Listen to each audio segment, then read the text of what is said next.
Salama tompoko. Tonga zo atao tontolo fiompiana bitro.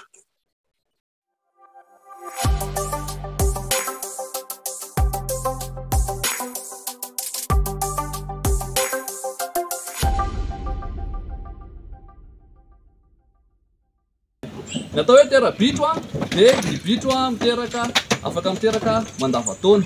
Ny antony voalohany indrindra atsotsika anazy tera-bitro dia ho an'ny bitro dia ovulation provoquée. Zany hoe vatany vao misy fifampitsofohana na fifampikasohana amin'ny bitro lahy sy ny bitro vavy dia mitsimoka ny atodin'ny bitro vavy. Izay mahasamihafa aminazy amin'ny karazam-biby maro izay miandry période ny ovulation. Zany hoe rehefa mifampitaingana zany ny bitro lahy sy ny bitro vavintsika dia azo antoka zato isan-jato fa tsy maintsy mitsimoka ny atodin'ilay bitro vavy.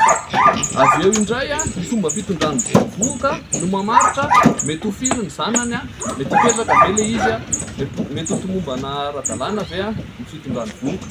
Rehefa zany dia afaka mitondra vovoka isaky ny 2 volana hatramin'ny 2 volana sy tapany ny bitro.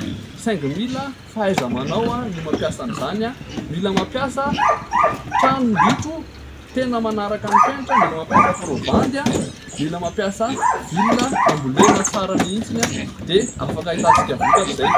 Atao amin'ny fermentation dia miteraka 5 hatramin'ny 9 isa-taona eo ny bitro fitsonjovana anazy sy mba misy fotoana akana aina kely sy mba hitombatsika hena tsara kalitao.